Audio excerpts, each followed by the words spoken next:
Hello, तो स्वागत है हमारे यूट्यूब चैनल में। आज हम डीएलएड के जीके के 20 क्वेश्चंस को देखेंगे। तो चलिए शुरू करते हैं। देखिए, पहला क्वेश्चन है, राजस्थान की राजधानी कहाँ है? मतलब राज्य है, उसकी राजधानी पूछ रहा है। तो उसके ऑप्शंस है जयपुर, उदयपुर, जोधपुर, अजमेर। इसका राइट ऑप्शन है, इसे सब जानते हो, राजस्थान की राजधानी कहाँ है? जयपुर। तो इसका राइट ऑप्शन है ऑप्शन नंबर ए, राजस्थान की राजधानी कहाँ है? जयपुर। अब ये भी पूछ सकता है, राजस्थान जो राजधानी है राजस्थान, उसको किसने बसाया था, किस राजा ने उसको बनाया था? तो राजस्थान की स्थापना किसने की थी? राजा जय सिंह ने, राजा जय सिंह ने। और इसे कौन सा शहर कहा जाता है? इसे गुलाबी शहर, पिंक सिटी कहा जाता है। इसे पिंक सिटी भी कहा जाता है, पूर्व का पेरिस भी कहा जाता है। तो राजस्थान की राजधानी कहाँ है? जयपुर। और इस राज्य को किसने बसाया था? तो राजा राज सिंह ने बसाया था। इसे गुलाबी शहर, पिंक सिटी कहते हैं तथा पूर्व का पेरिस कहा जाता है। चलिए अब अगला क्वेश्चन देखते हैं। Question number 2।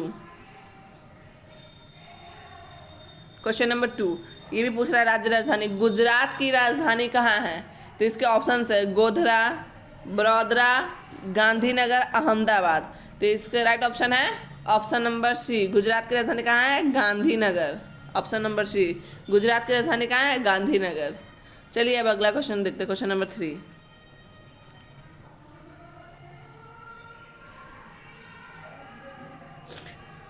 क्वेश्चन नंबर 3, लिब्राहम जांच कमीशन किससे संबंधित है?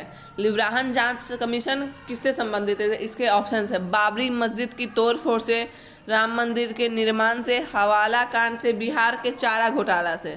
तो इसका राइट ऑप्शन है ऑप्शन नंबर ए, बाबरी मस्जिद की तोड़फोड़ से। लिब्राहम जांच किस लिए हुआ था? बाबरी मस्जिद की तोड़फोड़। अब भारत सरकार जो 1992 में अध्यक्ष थे, तो उस टाइम लिब्राहम जांच कमीशन चालू हुआ था। अयोध्या में जो मंदिर बन रहा था, विवादित ढांचे बाबरी मस्जिद के तोड़फोड़ में यह आयोजित किया गया। लिब्राहम जांच कमीशन की स्थापना की गई। किस लिए? बाबरी मस्जिद की जो तोड़फोड़ हो रही थी, उसी की जांच के लिए लिब्राहम जांच कमीशन बनाई गई। चलिए अब अगला क्वेश्चन देखते हैं। क्वेश्चन नंबर 4, सामाजिक अधिकारिता स्मृति दिवस कब मनाया जाता है? सामाजिक अधिकारिता स्मृति दिवस कब मनाया जाता है? इसका ऑप्शन है ऑप्शन नंबर देखिए 18 मार्च, 19 मार्च, 20 मार्च, 21 मार्च। तो इसका राइट ऑप्शन है ऑप्शन नंबर सी, 20 मार्च। अब ये समझेंगे सामाजिक अधिकारिता स्मृति दिवस होता क्या है। अब 20 मार्च 1927 को, मतलब क्या 20 मार्च 1927 को महार चौरार तालाब प्रतिबंध मुक्ति की स्मृति में भारत सरकार के सामाजिक न्याय एवं अधिकारिता मंत्रालय द्वारा 20 मार्च को अधिकारिता मंत्रालय सामाजिक अधिकारिता स्मृति दिवस मनाने की घोषणा की गई। अब क्या है सामाजिक अधिकारिता स्मृति दिवस? क्या है?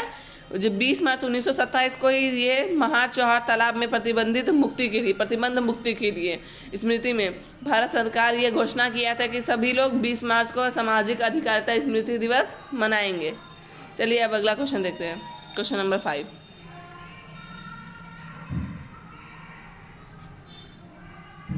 क्वेश्चन नंबर 5, भारत के विभिन्न राजनीतिक दलों को राष्ट्रीय या क्षेत्रीय दल का दर्जा देने का अधिकार किसको?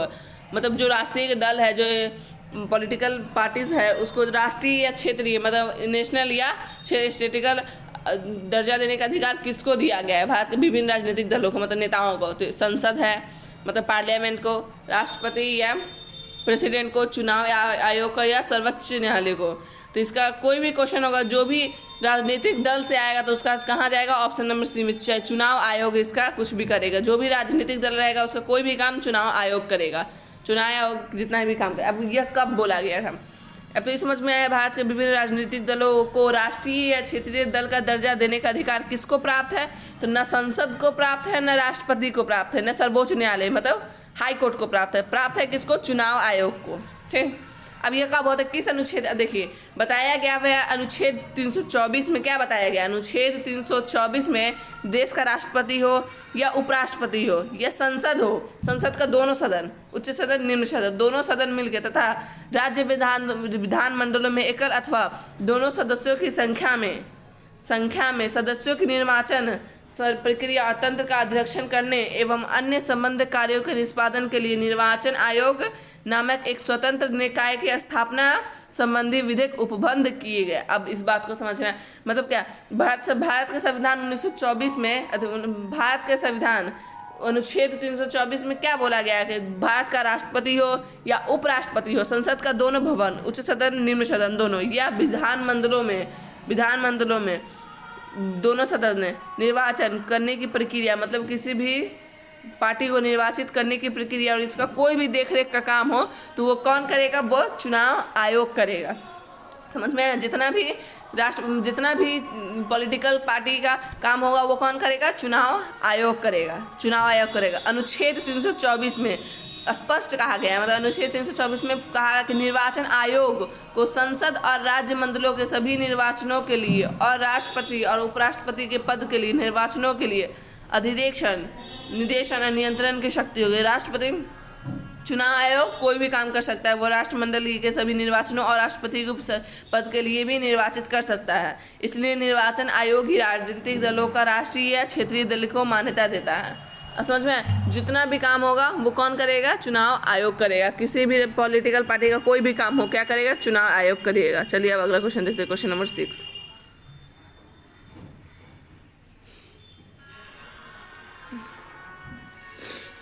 क्वेश्चन नंबर 6 देखें।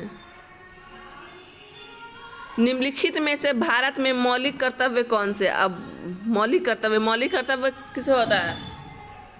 मानव को मौलिक कर्तव्य आप किसे कहते हैं? मानव को मानव होने के नाते जो अधिकार दिए जाते हैं उसे मौलिक कर्तव्य कहते हैं। जो हमारा अधिकार है, जो हमें भारत के संविधान से प्राप्त हुआ है, वही अधिकार मौलिक। अब हमें बताना है हमारा इसमें से मौलिक अधिकार कौन? न्यायपालिका से कार्यपालिका का पृथकीकरण, मतलब न्यायपालिका से कार्यपालिका का पृथकीकरण, हमारी मिलीजुली संस्कृति की समृद्ध विरासत को संरक्षित करना एवं महत्व प्रदान देना, बच्चों के लिए मुफ्त व अनिवार्य शिक्षा। उसके बाद छुआछूत की परंपरा को समाप्त करना। अब न्यायपालिका वो से कार्यपालिका को अलग तो हम नहीं कर सकते। जुडिशरी और लेजिस्लेटिव को कौन अलग करेगा?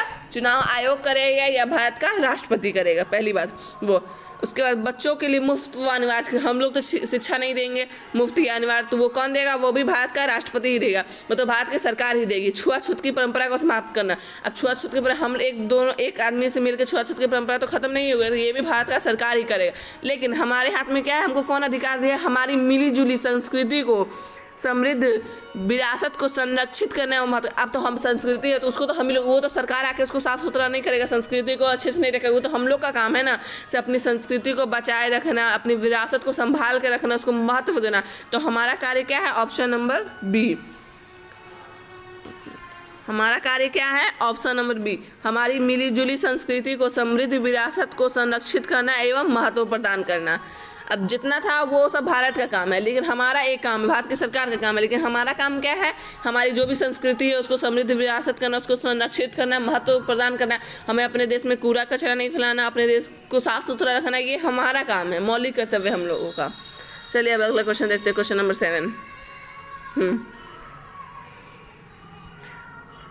बाबरी मस्जिद या राम मंदिर, राम जन्मभूमि का विवाद जो इलाहाबाद उच्च न्यायालय में लखनऊ न्यायपीठ के समक्ष है, किस प्रकार का है? अब पूछ रहा है जो बाबरी मस्जिद या राम भूमि निर्माण जो हुआ तो किस प्रकार का थे? इसके ऑप्शन है परमादेश याचिका, स्वताविधिकार मुकदमा, क्षतिपूर्व का दावा, न्यायिक पुनरीक्षण याचिका। तो इसका राइट ऑप्शन है ऑप्शन नंबर बी।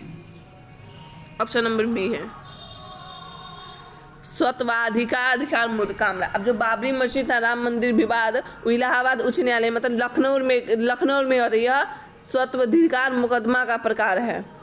तो सब अपना अपना, हिंदू मुस्लिम अपना अपना अधिकार है। वो बोल रहे, मुसलमान बोल रहे बाबरी मस्जिद बनेगा, तो हिंदू बोल रहे क्या, राम मस्जिद बनेगा, इसलिए ये विवाद हुआ था। चलिए अगला क्वेश्चन देखते हैं, क्वेश्चन नंबर 8। क्वेश्चन नंबर 8 क्या है? स्वतंत्र भारत के प्रथम राष्ट्रपति थे। अब तो ये पता है स्वतंत्र भारत के प्रथम राष्ट्रपति कौन थे? डॉक्टर राजेंद्र प्रसाद। तब इसमें क्या पूछ रहा है, कहाँ के थे? स्वतंत्र भारत के प्रथम राष्ट्रपति तो पता है डॉक्टर राजेंद्र प्रसाद, और वो कहाँ के था? तो इसके ऑप्शन है उत्तर प्रदेश से, आंध्र प्रदेश से, बिहार से, तमिलनाडु से। इसका राइट ऑप्शन है ऑप्शन नंबर सी, बिहार से थे। जो राजेंद्र प्रसाद थे, डॉक्टर राजेंद्र प्रसाद, वो कहाँ के थे? बिहार के थे। और उनका जन्म कहाँ हुआ था? जीरादेई में, सारण जिले के जीरादेई में 3 दिसंबर 1883 को। अब डॉक्टर राजेंद्र प्रसाद का जन्म बिहार में कहाँ हुआ था? सारण जिले के जीरादेई में। और कब हुआ था? 3 दिसंबर 1883 ईस्वी को हुआ था। समझ में? डॉक्टर राजेंद्र प्रसाद कहाँ के रहने वाले थे? जीरादेई नामक गांव में रहते थे और उनका जन्म 3 दिसंबर 1883 ईस्वी को हुआ था। चलिए अब अगला क्वेश्चन देखते हैं, क्वेश्चन नंबर 9। भारत के प्रथम निजी विश्वविद्यालय का नाम है, मतलब प्राइवेट कॉलेज का नाम पूछ रहा है। भारत के प्रथम निजी विश्वविद्यालय, प्राइवेट यूनिवर्सिटी का नाम, यूनिवर्सिटी का नाम तो इग्नू, जेएनयू, मैत्री सूचना तकनीकी विश्वविद्यालय, अलीगढ़ मुस्लिम विश्वविद्यालय। तो इसका राइट ऑप्शन है option number C, option number C, मैत्री सूचना विश्वविद्यालय, मैत्री सूचना तकनीकी विश्वविद्यालय, AITU। भारत में जो प्रथम निजी मतलब प्राइवेट यूनिवर्सिटी का नाम है तो मैत्री सूचना तकनीकी विश्वविद्यालय। अब इसकी स्थापना कब की गई थी?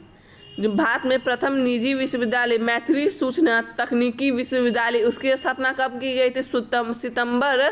सितंबर 1985 में। संसद के अधिनियम के अंतर्गत इंदिरा गांधी, इसकी स्थापना किसके शासनकाल में हुई थी? इंदिरा गांधी के शासनकाल में हुई थी। राष्ट्रीय मुक्त विश्वविद्यालय की स्थापना देश की शिक्षा प्रणाली में दूरस्थ शिक्षा व्यवस्था के प्रारंभ और विकास तथा इन प्रणाली के समय और स्तर को सुनिश्चित करने के लिए की गई। अब ये भी पूछ सकता है भारत के प्रथम निजी विश्वविद्यालय की स्थापना कब हुई? तो सितंबर 1985 में हुई। और किसके अंतर्गत हुई? इंदिरा गांधी राष्ट्रीय मुक्ति के अंतर्गत, इंदिरा गांधी के अंतर्गत हुई थी। चलिए अब अगला क्वेश्चन देखते हैं, क्वेश्चन नंबर 10। क्वेश्चन नंबर 10, विश्व उपभोक्ता दिवस, अधिकार दिवस मनाया जाता है। विश्व उपभोक्ता दिवस कब मनाया जाता है? तो इसके ऑप्शन है 13 मार्च को, 14 मार्च को, 15 मार्च को, 16 मार्च को।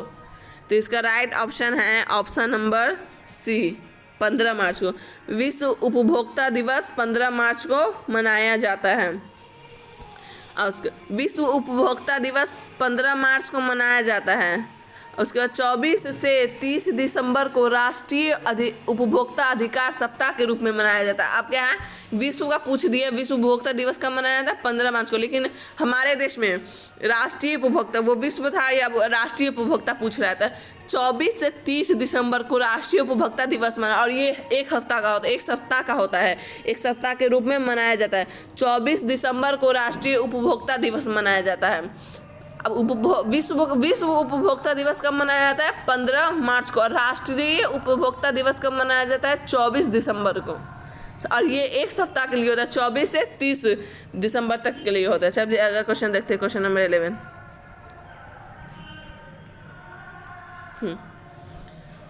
क्वेश्चन नंबर 11 है, विकलांगों के लिए ओलंपिक माना जाता है। विकलांगों के लिए ओलंपिक क्या माना जाता है? सिपिलिम्पिक्स के रूप में, कोम्बिफ्लिक्स के रूप में, एडिमलिक्स के रूप के में, और उसके बाद एबीलिपिक्स के रूप में। तो इसका राइट ऑप्शन है ऑप्शन नंबर डी, एबीलिम्पिक्स के रूप में। एबीलिम्पिक्स के रूप में विकलांगों के लिए ओलंपिक एबीलिम्पिक्स के रूप में माना जाता है। चलिए अब क्वेश्चन नंबर 12 देखते हैं। अशोक के शासनकाल में बौद्ध सभा किस नगर में आयोजित हुई थी? अशोक के शासनकाल में बौद्ध सभा किस नगर में आयोजित हुई थी? तो इसके ऑप्शन है मगध, पाटलिपुत्र, समस्तीपुर, राजगीर। तो इसका राइट ऑप्शन है ऑप्शन नंबर बी, पाटलिपुत्र। मतलब अभी का क्या है? पटना है। पहले क्या था? पटना का पुराना नाम क्या था? पाटलिपुत्र। और अभी क्या है? पटना है। तो अशोक के शासनकाल में बौद्ध सभा पटना में आयोजित की गई थी। और वो भी कौन सा? तृतीय बौद्ध संगीति आयोजन की थी। कहाँ? पटना में। और इसकी अध्यक्षता किसने की थी? मोगालीपुत्र ने। इसकी अध्यक्षता किसने की थी? एक मिनट देख लीजिए,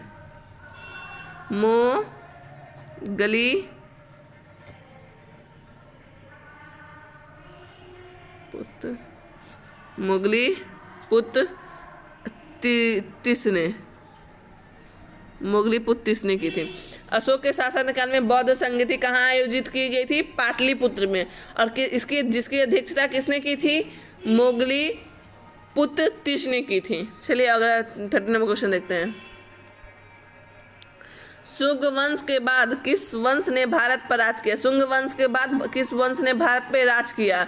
तो इसके ऑप्शन है सातवाहन, कुषाण, कण्व और गुप्त। इसका राइट ऑप्शन है ऑप्शन नंबर सी, कण्व ने। कण्व। शुंग वंश के बाद किस वंश ने भारत पर राज किया? कण्व वंश ने। अब शुंग वंश कब से कब तक शासन किया था? 185 ईस्वी से 73 ईसा पूर्व शुंग वंश ने शासन किया, और उसके बाद कण्व वंश ने 73 ईसा पूर्व से 28 ईसा पूर्व तक शासन किया। कण्व वंश की स्थापना किसने की थी? वासुदेव ने की थी। अब यही पूछ सकता है शुंग वंश का शासनकाल कब से था? तो 185 ईसा पूर्व से 73 ईसा पूर्व। उसके बाद कण्व वंश ने 73 ईसा पूर्व से 28 ईसा पूर्व तक शासन किया, और इसका कण्व वंश की स्थापना किसने की? वासुदेव ने की थी। चलिए अगला क्वेश्चन नंबर 40 देखते हैं।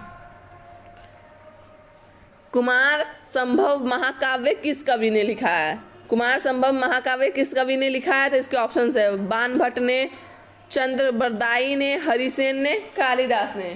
तो इसका राइट ऑप्शन है ऑप्शन नंबर डी, कालिदास ने। कुमार संभव किसने लिखा है? कालिदास ने। कुमार संभव महाकाव्य चंद्रगुप्त द्वितीय विक्रमादित्य के दरबारी कालिदास ने लिखी थी। अब ये भी क्वेश्चन पूछ सकता है चंद्रगुप्त द्वितीय विक्रमादित्य के दरबारी कवि कौन थे? तो कालिदास थे। कालिदास को भारत का शेक्सपियर भी कहा था। ये भी पूछ सकता है भारत का शेक्सपियर किसे कहा था? कालिदास को। चलिए अगला क्वेश्चन है क्वेश्चन नंबर 50।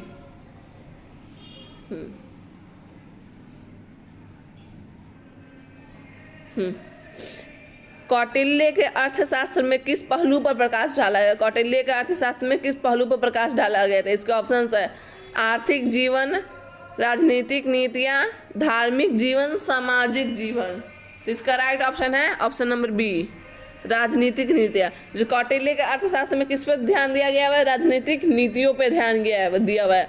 कौटिल्य कृत अर्थशास्त्र मौर्यकालीन महत्वपूर्ण कृति है, वो जो मौर्य काल में बहुत ज़्यादा महत्वपूर्ण थी। कौटिल्य को विष्णुगुप्त तथा चाणक्य के भी नाम से जाना था। ये भी पूछ सकता है कौटिल्य को किस किस नाम से जाना था? विष्णुगुप्त तथा चाणक्य के नाम से। जो चंद्रगुप्त मौर्य के गुरु भी थे। चंद्रगुप्त मौर्य के गुरु कौन थे? कौटिल्य थे। अर्थशास्त्र की विषय वस्तु राजनीतिक एवं प्रशासनिक नीतियों पर केंद्रित है। जो भी कौटिल्य लिखा था, कौटिल्य वो राजनीतिक नीतियों पे था, और इसको किसने लिखा था? कौटिल्य के अर्थशास्त्र में। और ये कौटिल्य को विष्णुगुप्त तथा चाणक्य के भी नाम से जाना जाता है, जो चंद्रगुप्त मौर्य के गुरु थे। चलिए अब अगला क्वेश्चन देखते हैं क्वेश्चन नंबर 60। तैमूर के आक्रमण के बाद भारत में किस वंश का राज स्थापित हुआ? तैमूर के आक्रमण के बाद भारत में किस वंश का राज स्थापित हुआ? तो इसका ऑप्शन है लोधी वंश, सैयद वंश, तुगलक वंश, खिलजी वंश। तो इसका राइट ऑप्शन है ऑप्शन नंबर बी, सैयद वंश। ऑप्शन नंबर बी, सैयद वंश। तैमूर के आक्रमण के बाद भारत में सैयद वंश का राज्य स्थापित हो गया। और सैयद वंश ने कब अपना शासन स्थापित किया? तो 1414 ईस्वी में। इसका ये भी मतलब हो सकता है तैमूर कब हारा? मतलब तैमूर का आक्रमण के बाद भारत में किस वंश का शासन हो गया था? सैयद वंश के। और सैयद वंश की स्थापना कब हुई? 1414 ईस्वी में। सैयद वंश की स्थापना कब हुई? 1414 ईस्वी में। चलिए अगला क्वेश्चन देखते हैं क्वेश्चन नंबर 70। निम्नलिखित में से कुछ सुल्तान के दरबार में सबसे अधिक गुलाम थे। मतलब निम्नलिखित में से किस सुल्तान के दरबार में सबसे अधिक गुलाम थे, सबसे ज़्यादा गुलाम थे? जिसके ऑप्शन है बलबन, अलाउद्दीन खिलजी, मोहम्मद बिन तुगलक, फिरोज तुगलक। तो इसका राइट ऑप्शन है option number D, Firoz Tughlaq. Firoz Tughlaq के दरबार में सबसे अधिक गुलाम थे। फिरोज तुगलक का शासन कब से कब तक था? 1351 से 1388 उनका शासनकाल रहा। फिरोज शाह तुगलक का शासनकाल कब से कब तक रहा? ये भी लिख देते 1351 से 1388। 1351 से 1388 तक फिरोज तुगलक का शासनकाल रहा, और इसमें सबसे अधिक गुलाम कितने गुलाम थे? देखिए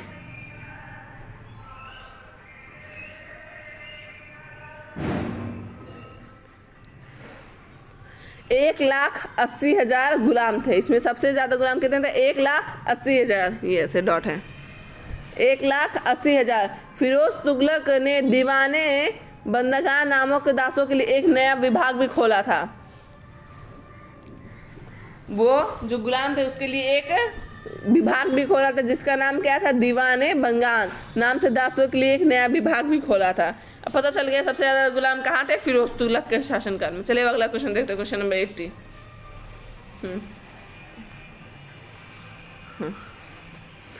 निम्नलिखित में से किस मुगल बादशाह अंग्रेजों को उनके व्यापार में मदद करने के लिए एक महत्वपूर्ण फरमान भेजा?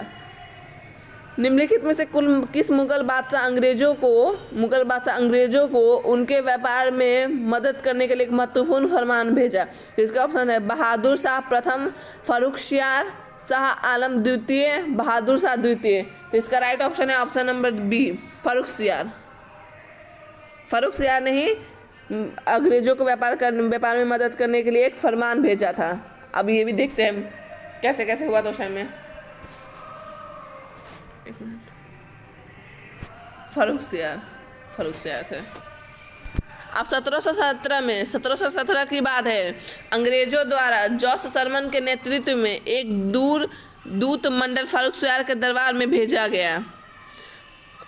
फर्रुखसियार के दरबार में क्या भेजा गया? एक दूत भेजा गया। इस दूत मंडल ने विलियम हैमलेट नामक सर्जन तथा ख्वाजा सुईद नामक अर्मेनियन दुभाषियों भी शामिल था। हैमिल्टन ने बादशाह फर्रुखसियार को एक खतरनाक बीमारी से मुक्ति दिलाने में सफलता प्राप्त कर ली, जिससे प्रसन्न होकर बादशाह द्वारा एक शाही फरमान जारी कर अंग्रेजों को 3,000 वार्षिक कर के बदले बंगाल में व्यापार करने संबंधी प्राप्त विशेषाधिकार और मजबूत हो गया। एक इतिहासकार द्वारा इसे ब्रिटिश ईस्ट इंडिया कंपनी का मैग्नाकर्ता भी कहा गया था। फर्रुखसियार को क्या कहा था? ब्रिटिश इंडिया कंपनी का मैग्नाकर्ता भी कहा जाता है। तो समझ में आया निम्नलिखित मतलब किस मुगल बादशाह अंग्रेजों को उनके व्यापार में मदद करने के लिए महत्वपूर्ण फरमान दिया? तो फर्रुखसियार ने। चलिए अब अगला क्वेश्चन देखते हैं, क्वेश्चन नंबर 90।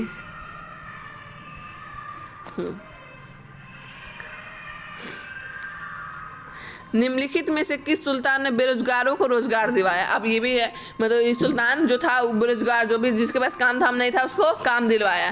तो इसके ऑप्शन से अलाउद्दीन खिलजी, मोहम्मद बिन तुगलक, फिरोज तुगलक और शेर शाह सूरी।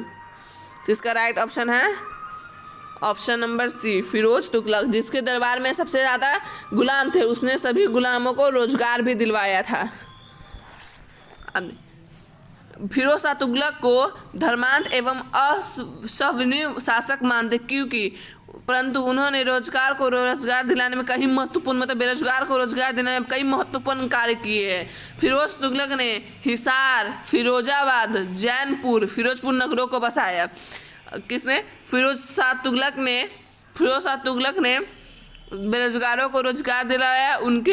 उनके दरबार में सबसे अधिक गुलाम थे और उन्होंने कौन कौन नगरों को बसाया था? हिसार, फिरोजाबाद, जैनपुर, फिरोजपुर नगरों को बसाया था। चलिए अगला क्वेश्चन देखते हैं, लास्ट क्वेश्चन नंबर 20। ओहो, यहाँ पे अथी हो गया, मतलब 1857 का विद्रोह को किस उर्दू कवि ने देखा था? 1857 का जो विद्रोह हुआ था, कौन सा विद्रोह था? सैनिक विद्रोह। तो उसमें तो बताया था क्या हुआ था। उसमें सैनिक मंगल पांडे ने विरोध किया था कि हम कारतूस का प्रयोग नहीं करेंगे, इसीलिए वो विद्रोह हुआ था। तो उस विद्रोह को किस कवि ने, उर्दू कवि ने देखा था? तो इसका राइट ऑप्शन है ऑप्शन नंबर सी, मालिब ने उस टाइम देखा था। मिर्ज़ा, उसके बाद ये मालिब नहीं है, यहाँ पे गालिब होगा, गालिब। 1857 का विद्रोह किस उर्दू कवि ने देखा था? तो गालिब ने देखा था, गालिब ने। और मिर्ज़ा गालिब की मृत्यु कब हुई थी? 1869 को ईस्वी को हुई थी। मिर्ज़ा गालिब की मृत्यु कब हुई थी? 1869 को। मतलब वो 1857 का विद्रोह भी देखा। अब विद्रोह देखने के बाद कितने साल के बाद वो मर गया? 12 साल के बाद उसकी मृत्यु हो गई विद्रोह देखने के बाद। चलिए आज के लिए इतना ही। वीडियो पसंद आए तो वीडियो को लाइक करें और इस चैनल पर बने रहें।